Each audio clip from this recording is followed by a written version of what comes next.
दुनिया में जिस तरफ आप निगाह उठा के देखिए, कोई भी काम उस वक्त तक नहीं कामयाब होती जब तक कि वो अपने रिफॉर्मर को याद न रखे, जब तक कि वो अपने कायद को याद न रखे, जब तक कि वो अपने बानी को याद न रखे। दुनिया में वही कौम कामयाब हुई है जिसने अपने कायद को हर हाल में याद रखा, जिसने अपने बानी को हर हाल में याद रखा, जिसने अपने रहनुमा को हर हाल में याद रखा, जिसने अपने रिफॉर्मर को हर हाल में याद रखा, जिसने अपने उपदेशक को हर हाल में याद रखा।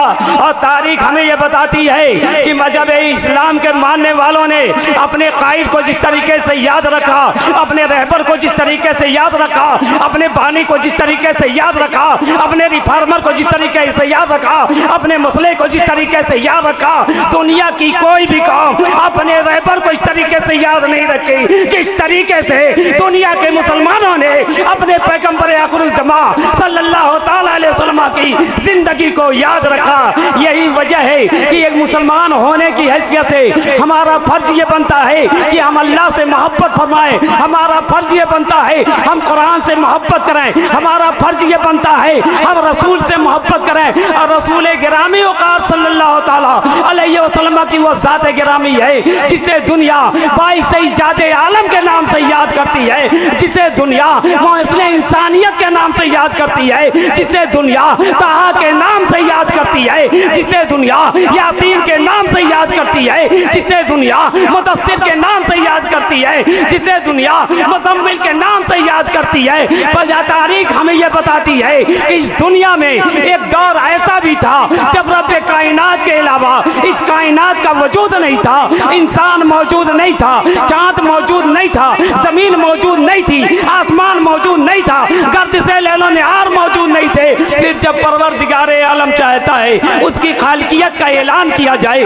जब परवरदिगारे आलम चाहता है उसकी वहदानियत का ऐलान किया जाए, जब परवरदिगारे आलम चाहता है उसकी रबूबियत का ऐलान किया जाए, उस वक्त परवरदिगारे आलम ने अपने खास नूर से अपने नबी के नूर को पैदा फरमाया। खुदा कायनात इरशाद फरमाते हैं, लोगों अव्वलो मा खलकल्लाहु नूरी व कुल्लु खलाइका मिन नूरी व अना मिन नूरिल्लाह, यानी सबसे पहले अल्लाह ने मेरे नूर को पैदा फरमाया है, फिर मेरे नूर से सारे आलम को पैदा फरमाया है और मैं अल्लाह के नूर से पैदा किया गया। पैदा करने की बात आई तो सबसे पहले पैदा करता है, और जब भेजने की बात आती है तो आप तारीख इस्लाम का मुताला कीजिए, उस वक्त आपको मालूम होगा कि इस दुनिया में पैगंबर की हैसियत से सबसे पहले हजरत आदम को भेजा गया, फिर हजरत इदरीस को भेजा गया, फिर हजरत जकरिया को भेजा गया, हजरत दानियाल को भेजा गया, हजरत मूसा को भेजा गया, हजरत याकूब को भेजा गया, हजरत सालेह को भेजा गया। और हर पैगंबराने इज़ाम अपने अपने दौर में आकर के सिर्फ एक ऐलान करते थे, वह कोई आम ऐलान नहीं था मुसलमानों, एक मुकम्मल तहरीक का इनकलाबी कलमा था, ऐसी तहरीक जिसको कसरा के कंगन उतारने थे, वह जीन कलमे पाक था, ला इलाहा इल्लल्लाह तुफ्लिहू। जिसने कह दिया नहीं है कोई माबूद सिवा अल्लाह के, उसके लिए फलाह है। हज़रत गिरामी दूसरे पेश फरमाएं, अल्लाहुम्मा सल्ली अला सय्यदना व शफीना नबीना मौलाना मोहम्मद बारिक वसल्लिम सलातु व सलामु अलैका या रसूल अल्लाह। नारे तकबीर, नारे रिसालत, नारे रिसालत, वलमाए अहले सुन्नत, नारे तकबीर, नारे रिसालत। मेरे दोस्तों, मैं अर्ज ये कर रहा था कि परवरदिगारे आलम ने अपने नबी के नूर को पहले पैदा फरमाया, और जब भेजने की बात आई तो सबसे पहले आदम अलैहिस्सलाम को भेजता है। मामला क्या? मेरे दोस्तों, आप जानते हैं कि जब कायनात में कुछ नहीं था तो परवरदिगारे आलम ने अपने नूर से अपने नबी के नूर को पैदा फरमाया। सबसे पहला एतराज यही होता, अगर आसमान बनाने के बाद अपने नबी के नूर को पैदा किया होता, जमीन बनाने के बाद अपने नबी को पैदा किया होता, हवा को बनाने के बाद अपने नबी को पैदा किया होता, गर्दिशे लैलनहार बनाने के बाद अपने नबी को पैदा किया होता, तो नौज़ बिल्लाह मिन ज़ालिक आसमान कह सकता मोहम्मद मेरा एहसान मानिए, जिसके नीचे आप तशरीफ फरमा है। जमीन कह सकती थी मोहम्मद मेरा एहसान मानिए, जिसके वजूद के आप मुहताज हैं। हवा कह सकती थी मोहम्मद मेरा एहसान मानिए, जिसकी वजह से आप जिंदा हैं। इसलिए रब्बे कायनात ने सारी कायनात से पहले अपने नबी के नूर को पैदा फरमाकर दाने आलम में बसने वाले इंसानों को ये ज़हन दे दिया कि कायनात में बसने वाले इंसानों हर चीजें मेरे नबी की मुहताज है और मेरा नबी किसी का मुहताज नहीं है। इसलिए रब्बे कायनात ने सारी कायनात से पहले अपने नबी के नूर को पैदा फरमाया। तो सवाल ये उठता है रखा कहाँ? मिसाल के तौर पे मौलाना अशरफ साहब के पास पैसा हो, ज्यादा से ज्यादा अपनी जेब में रखेंगे और ज्यादा तरक्की कर गए तो बैंक बैलेंस कर देंगे। अनिल अंबानी की तरह और तरक्की कर गए तो आलमी बैंक में रख देंगे। कहीं ना कहीं उनको रखना। रब ने अपने नबी के नूर को पैदा फरमाया, रखा कहाँ? जबकि मैंने पहले कह दिया कुछ नहीं था, फिर रखा कहाँ? बुलबुल सिदरा हजरत जिब्रील अलैहिस्सलाम एक मर्तबा बारगाह रसूल में हाजिर है। या रसूल अल्लाह आपकी उम्र कितना है? आकाए कायनात इरशाद फरमाते हैं जिब्रील तू ही बता दे तेरी उम्र कितना? हजरत जिब्रील अलैहिस्सलाम ने अर्ज किया या रसूल अल्लाह मैं तो कुछ और नहीं जानता, हाँ मैं इतना जानता हूँ कि चौथे हिजाब में 70,000 बरस में एक सितारा चमका करता था जिसे मैंने 72,000 मर्तबा देखा। अब आप अंदाजा लगा लीजिए कि इस वक्त मेरी उम्र कितना है। गोया हजरत जिब्रील बारगाह रसूल में ये बात बताना चाहते थे कि या रसूल अल्लाह इस वक्त कायनात आलम में मुझसे ज्यादा उम्र दराज कोई नहीं है, क्योंकि इस वक्त मेरी उम्र 5 अरब साल है। मगर कुर्बान जाइए अनी से बेकसा पर, कुर्बान जाइए चारा साजे दर्दमंदा पर, कुर्बान जाइए रहमतुल लिल आलमीन पर। आप इरशाद फरमाते हैं ऐ जिब्रील चौथे हिजाब में 70,000 बरस में जो सितारा तू चमकते हुए देखा करता था वो कोई और सितारा नहीं था, बल्कि मैं मोहम्मद की जात था जो रब्बे कायनात की बारगाह में रहकर उसके तौर तरीके पर इबादत करता था। हाँ ये और बात है, उस वक्त मेरा नाम अहमद था, इस वक्त मेरा नाम मोहम्मद है। मालूम हुआ अल्लाह ने अपने नबी के नूर को पैदा फरमाकर अपने कुर्बे खास में जगह अता फरमाया था। और जब जरूरत पेश आती है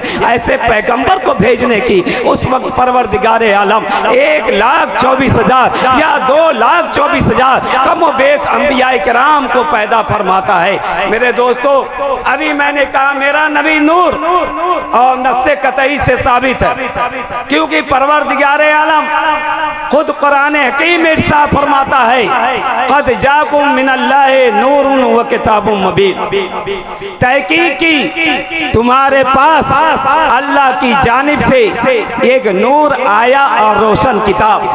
और आना इस बात को बताता है कि आप यहाँ तशरीफ लाने से पहले कहीं थे और उसके बाद परवरदिगारे आलम ने जब आपको चाहा तो आप इस दुनिया में तशरीफ लाए। मेरे दोस्तों आज जब हमारे नबी को नूर कहते हैं तो कुछ लोगों का कलेजा फाट जाता है। कुछ लोग कहते हैं कि हमने आकाए कायनात को अब्दुल्ला के घर में देखा, हमने आकाए कायनात को आमिना की गोद में देखा, हमने आकाए कायनात को अब्दुल मुत्तलिब की अंगुलियां पकड़ते देखा।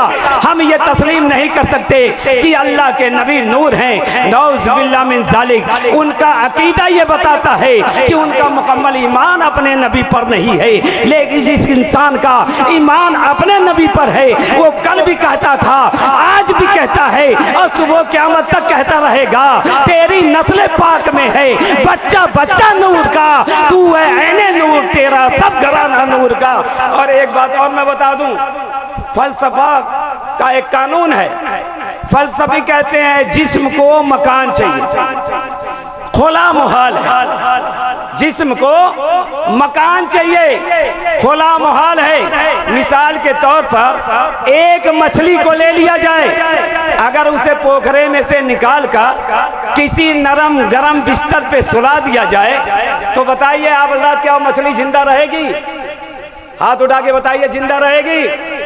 यकीनन वो मछली जिंदा नहीं रहेगी, क्योंकि उसके जिंदगी के लिए पानी शर्त है। जब तक कि वो पानी नहीं पाएगी तब तक वो तड़फड़ाती रहेगी। उसी तरीके से एक आदमी, मिसाल के तौर पर मौलाना अशरफ साहब, इनको हम लोग उठा करके गड्ढे में फेंक दें तो ये उस वक्त तक तड़पते नजर आएंगे, उस वक्त तैरते नजर आएंगे जब तक कि इनको जमीन न मिल जाए। मालूम हुआ कि जिस्म को मकान चाहिए, खुला मुहाल है, लेकिन हमारे मुफक्किरे इस्लाम, बहुत सारे लोग, बहुत सारे उलमा, बहुत सारे खतीब ये तकरीर करते नजर आते हैं कि मेरा नबी ला मकाम में गया। मकान तो समझ में आता है, ला मकाम में गया। और फलसफी कहते हैं जिस्म को मकान चाहिए, ला मकाम हाल है, तो फिर मेरा नबी ला मकाम में कैसे गया?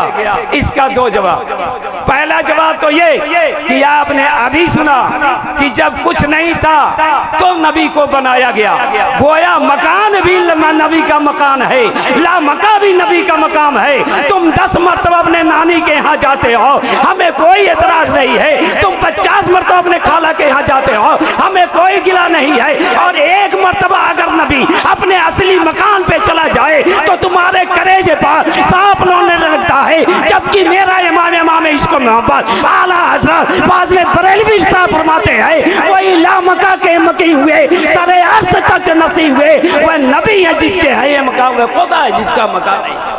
मालूम हुआ मका भी नबी का मकान है, ला मका भी नबी का मकान है। हाँ, फलसफियों का जो अकीदा है कि जिस्म को मकान चाहिए, लेकिन कौन सा जिस्म? वह जिस्म जो मिट्टी से बना हो, वह जिस्म जो हवा से बना हो, वह जिस्म जो आग से बना हो, जो जिस्म अनासीरे अरबा से बना हो।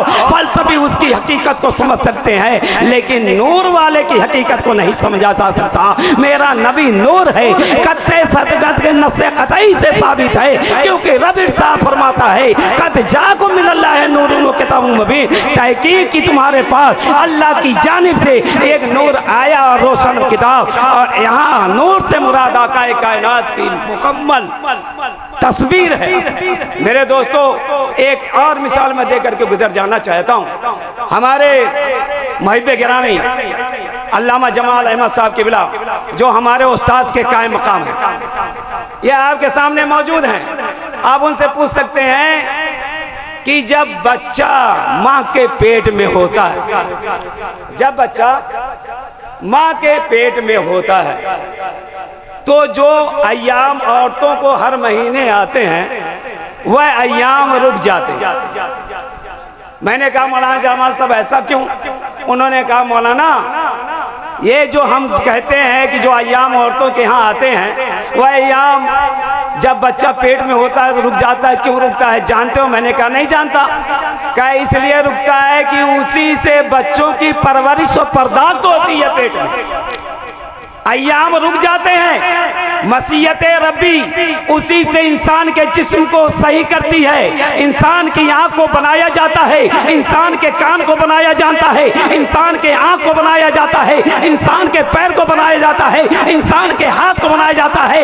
मुकम्मल इंसान बाप के पेट में उसी पानी में परवरिश पाता है। मैंने कहा मौलाना जमाल साहब, हमारे सामने एक ऐसी तारीख मौजूद है जबकि हमने देखा वो भी औरत थी, उनके यहाँ भी बच्चे पैदा हुए। किसी को हसन मुस्तफा कहा गया था, किसी को हुसैन आजम कहा गया था, किसी को हजरत मोहसिन कहा गया था, किसी को हजरत रुकैया कहा गया था, किसी को हजरत जैनब कहा गया था। ऐसी औरत भी हमारी तारीख में मौजूद है जिस औरत को ये अय्याम नहीं आया करते थे, जिनको फातिमातुज़ ज़हरा के नाम से याद किया जाता है। फिर उनके यहाँ बच्चे की परवरिश कैसे हुई? मौलाना जमाल साहब जवाब देते हैं, मौलाना साहिब, मिट्टी के इंसान को उस पानी की जरूरत होती है, लेकिन जो खानदान अहले बैत का चश्मो चिराग होता है, वो सरापा नूर होता है, उसे उस पानी की जरूरत नहीं है। इसलिए तो मेरा इमाम इश्क व मोहब्बत साहब फरमाते हैं, तेरी नस्ल पाक में है बच्चा बच्चा नूर का, तू है ने नूर, तेरा सब घराना नूर का। और क्या बात है रजा उस चमनिस्तान करम की, ज़हरा है कली जिसमें हुसैन और हसन को। मालूम हुआ मेरा नबी नूर वाला। और खानदान अहले बैत नूर वाले हैं, और नूर वालों को इन चीजों की जरूरत नहीं। मेरे दोस्तों, आकाए कायनात सल्लल्लाहु ताला अलैहि वसल्लम इस खाकदाने आलम में तशरीफ लाए। यह इंसानियत की मेराज है। इंसान किस तरीके से जिंदगी गुजारे इसे पता नहीं था। छोटे का लिहाज पता नहीं था, बड़ों का अदब पता नहीं था, औरतों को बांदी और गुलाम की हैसियत से ज्यादा मर्तबा नहीं दिया जाता था, बेवाओं को सताया जा रहा था। ऐसे पुरफतन माहौल में मोहसिन इंसानियत सल्लल्लाहु ताला अलैहि वसल्लम जब इस खाकदाने आलम में तशरीफ फरमा होते हैं, इंसानों को सही रास्ता मिल जाता है, इंसानों को तालीम याफ्ता बना दिया जाता है, इंसानों को उनका असली मकाम मिल जाता है। छोटे को उसका मकाम मिल जाता है, बड़े को उसका मकाम मिल जाता है, कुंवारों को उसका मकाम मिल जाता है, नौजवानों को उसका मकाम मिल जाता है। दबी कुचली औरतों को हकीकी मकाम मजहब इस्लाम अता फरमाता है। इसलिए दुनिया वाले कहते हैं इस दुनिया में मोहसिन इंसानियत सल्लल्लाहु ताला अलैहि वसल्लम की अगर तशरीफ ना होती तो दुनिया फना हो जाती, दुनिया चैन का सुकून नहीं पेश करती, दुनिया अमन का गहवारा नहीं बन पाती। इसीलिए अपने भी मोहसिन इंसानियत को मानते नजर आते हैं और गैर भी मोहसिन इंसानियत को मानते हुए नजर आते हैं। एक साइंसदान ने कहा था, बरजस्ता उसने अमेरिका में ऐलान करके कहा था, लोगों पैगंबर इंसानियत सल्लल्लाहु ताला अलैहि वसल्लम ने जो पैगाम दुनिया में दिया है, सारे दुनिया के रिफॉर्मरों का पैगाम एक तरफ रख दिया जाए और मोहसिन इंसानियत मोहम्मद अरबी का पैगाम एक तरफ रख दिया जाए तो भी मोहम्मद अरबी सल्लल्लाहु ताला अलैहि वसल्लम का पैगाम सारे दुनिया के रिफॉर्मरों से ज्यादा होगा। और दूसरी जगह इरशाद फरमाते हैं, लोगों इस दुनिया में इंसानों पे अगर किसी ने सबसे ज्यादा एहसान फरमाया है तो नबी आखिरुज़्ज़मा सल्लल्लाहु ताला अलैहि वसल्लम की ज़ात गिरामी है। और इस दुनिया में सबसे ज्यादा अगर किसी को सताया गया है तो भी वो मोहसिन इंसानियत सल्लल्लाहु ताला अलैहि वसल्लम की ज़ात गिरामी है।